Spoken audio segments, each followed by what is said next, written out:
Cricket হিস্ট্রির সফলতম অধিনায়ক বিবেচনা করতে চাইলে চোখ বন্ধ করে যে কেউ বলবেন মাশরাফি বিন মুর্তজার নাম। কিন্তু দেশের পরিবর্তিত প্রেক্ষাপটে রাজনীতির মারপ্যাচে দুজনেই আজ ক্রিকেট থেকে রীতিমত নির্বাসিত।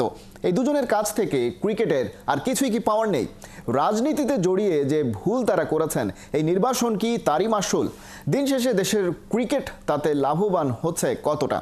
এই সব বিষয় নিয়ে আজকের খেলাযোগে করব আলোচনা। সেই সাথে থাকছে ফুটবলে হামজা চৌধুরীর ইফেক্ট এবং প্রবাসী ফুটবলারদের আগ্রহ নিয়ে কথাবার্তা হবে আমাদের আজকের খেলাযোগে। তবে সেসবের যাওয়ার আগে মাশরাফি সাকিবকে নিয়ে ক্রীড়া সংগঠক ও রাজনীতিবিদ ইশরাক হোসেনের অবস্থানটা আমরা একটু দেখে আসতে চাই খেলাযোগে। সেই সাথে শুভ সকাল সকাল আমাদের স্টুডিওতে আসার জন্য অনেক ধন্যবাদ আপনাকে।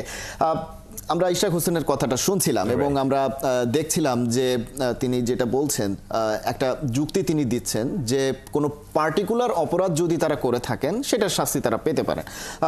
সেই আলোচনায় যাব, তবে তার আগে একটু বলতে আপনার কাছে জানতে চাইব যে অনেক সময় তো মত দ্বিমত থাকে। মাশরাফি বাংলাদেশের ক্রিকেটের সফলতম অধিনায়ক এই ধারণা, এবং সাকিব আল হাসান তিনি বাংলাদেশের ইতিহাসের সেরা ক্রিকেটার। এই জায়গাতে আসলে দ্বিমতের কোনো সুযোগ আছে কিনা? প্রথম কথা হচ্ছে, সাকিব এবং মাশরাফি তাদের ক্রিকেটার কন্ট্রিবিউশন নিয়ে কখনো কোনো দ্বিমত করার সুযোগ নেই। আপনি সাকিব মাশরাফিকে যত অপছন্দই করুন না কেন, তাদের দুজনের বাংলাদেশ ক্রিকেটে তাদের কন্ট্রিবিউশন নিয়ে কোনো ধরনের প্রশ্ন করতে গেলে আপনার বুদ্ধি বিবেচনার উপরে প্রশ্ন তৈরি হবে যে আপনি এই প্রশ্ন কিভাবে করছেন। রাজনীতিতে দুজনের অবস্থান, এই প্রশ্নটা আপনি আমার মনে হয় পরেই করবেন। আমার কথা হচ্ছে, তারা কি আসলে রাজনীতিতে জড়িয়েছে, না রাজনীতি তাদেরকে টেনে নিয়ে গেছে? এমন একটা সময় চলছিল, এমন একটা ফ্যাসিবাদী রাষ্ট্র ব্যবস্থা বা রাষ্ট্র কাঠামো শুরু হয়েছিল, যে কাঠামোতে খালিদ জামিল আপনাকে যদি প্রধানমন্ত্রী অফিস থেকে কিংবা কোনো একটা এজেন্সি থেকে ডেকে পাঠানো হয়, আপনি সেই জায়গায় না করবেন। ওই সময়টাতে কার ঘাড়ে কয়টা মাথা ছিল? কারো ঘাড়ে মাথা ছিল না, আমরা কেউ কথা বলতে পারি নাই। এমন একটা সময় গেছে যেই সময়টাতে মাশরাফি বিন মুর্তজাকে 2019 বিশ্বকাপের আগে তিনি এমপি ইলেকশন 18 নির্বাচনে তিনি এমপি ইলেকশন করেছেন এবং 2019 বিশ্বকাপ খেলেছেন। সেই বিশ্বকাপে মাশরাফির পারফরমেন্সটা দেখেন, সেটা ছিল মাশরাফির ইতিহাসের সবচেয়ে খারাপ পারফরমেন্স। তার মানে আপনি যখন রাজনীতিতে জড়িয়েছেন, সেই রাজার নীতি করতে গিয়ে ক্রিকেটের নীতিটা আসলে অনেকখানি মিয়ে গিয়েছিল।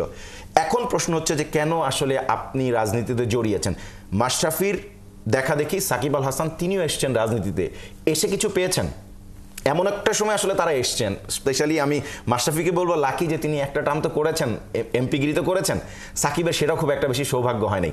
সাকিব আল হাসান তিনি আসলে যেই মানের স্টার বাংলাদেশের, তিনি যত বড় সেলিব্রিটি, তিনি যত বড় গ্লোবাল আইকন, তিনি হয়তো, আমি জানি না, তিনি তার হিসাবে হয়তো ভুল করেছেন। তিনি চাইলে ইমরান খানের মতন হতে পারতেন, হওয়ার সুযোগ ছিল। কিন্তু ওই যে বাংলাদেশে একটা স্ট্রাকচার্ড পলিটিক্সের কাঠামো তৈরি হয়ে গিয়েছিল, সেই কাঠামোতে ঢুকে তিনিও আসলে একটা দলের লেজুর বৃত্তিতে ঢুকে পড়েছিলেন। তাছাড়া আসলে খুব একটা রাস্তাও যে খোলা ছিল সেটাও আমার কাছে মনে হচ্ছে যে ছিল না। তো এই দুইজন খুব বেশি মত দ্বিমতের স্বাধীনতার জায়গায় যে দ্বিমত করব